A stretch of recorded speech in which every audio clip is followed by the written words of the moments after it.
Good day, everyone. Today, I am pleased to present the framework that I developed for evaluating advocacy, communication, and social mobilization, or ACSM programs. I entitled this framework the ACSM Evaluation Framework, a multi-dimensional approach to assess advocacy, communication, and social mobilization programs.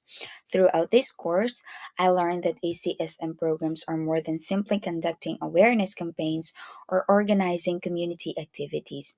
They are strategic interventions designed to influence policies, improve communication, encourage community participation, and create meaningful social and behavioral change. Because of this, evaluating ACSM programs should also go beyond measuring attendance, counting participants, or recording the number of activities conducted. An effective evaluation should determine whether the program created meaningful engagement, influenced decision making, and strengthened partnerships or produced positive changes within the community. Within these ideas, I developed this framework. At the center of my framework is the ACSM program. I intentionally place the ACSM program at the center because it serves as the foundation from which all evaluation components originate. Advocacy, communication, and social mobilization are not separate interventions. Instead, they work together toward a shared objective. An ACSM program brings together communication activities that increase awareness, advocacy efforts that influence leaders and policies, and social mobilization strategies that encourage community participation. Rather than viewing these strategies independently, my framework recognizes that they continuously interact throughout program implementation. The first component is advocacy. Advocacy focuses on influencing policies, organizational practices, leadership decisions, and resource allocation. When evaluating advocacy, I believe it is necessary to ask questions such as: did the program influence decision makers? Were new policies developed or existing policies strengthened? Did organizations increase their commitment or allocate additional resources?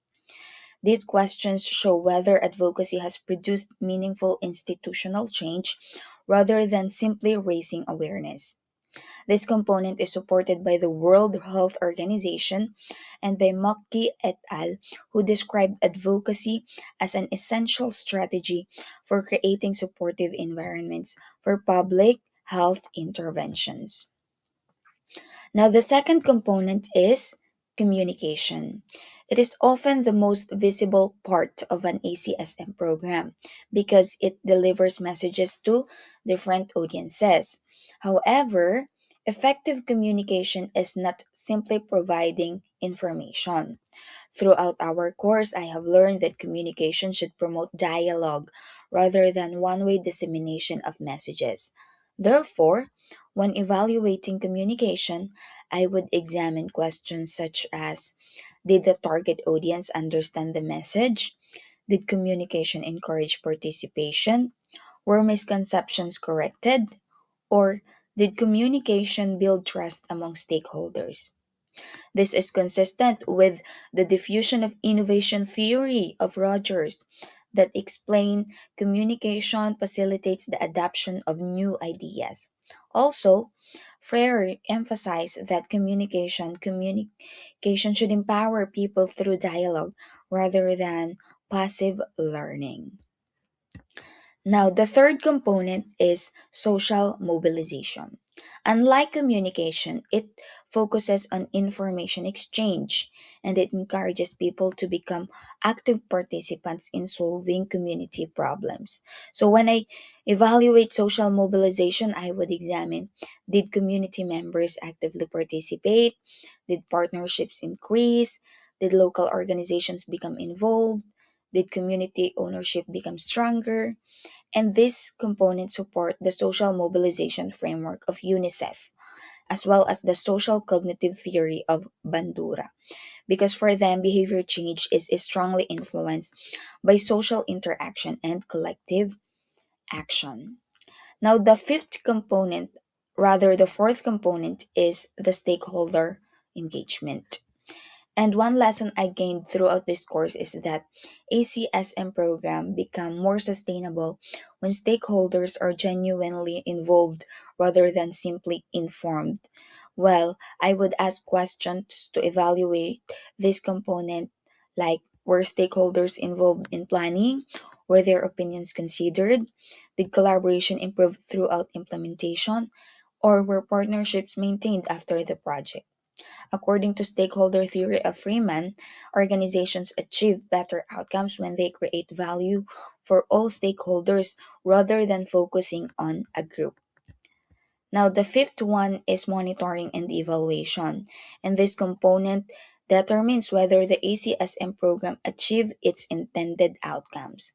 However, I intentionally designed this part to include both quantitative and qualitative evaluation methods, because quantitative indicators may include attendance, participation rates, policy adoption, or behavior change statistics. But qualitative methods such as interviews, FGDs, observations, and stories of the participants will explain why these certain outcomes occurred. According to Creswell and Poth, qualitative research help us understand how people interpret their experiences. And we have to ask questions such as, did the program work? Or why did it work? And how it can be improved. For the last component of my framework, it is the community impact. It represents the long-term outcomes produced by the program.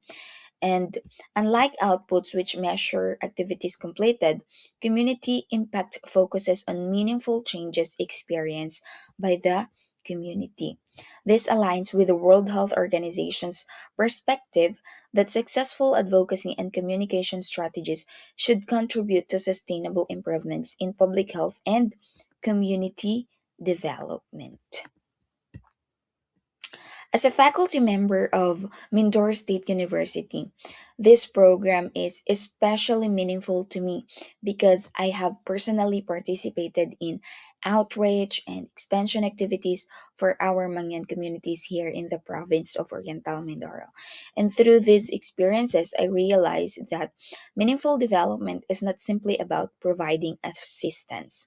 It is about building relationships, listening to community voices, respecting indigenous culture, and empowering people to create their own opportunities. For example, the STC4ID program reminds us that sustainable development happens when advocacy secures support, communication builds understanding, and social mobilization brings people together toward a common goal. I would like to leave you with this thought that real community development is not measured by how much we give, but by how much we help people become capable of improving their own lives. So, thank you, and I hope this presentation has helped you better understand how ACSM can create meaningful and lasting change in our communities.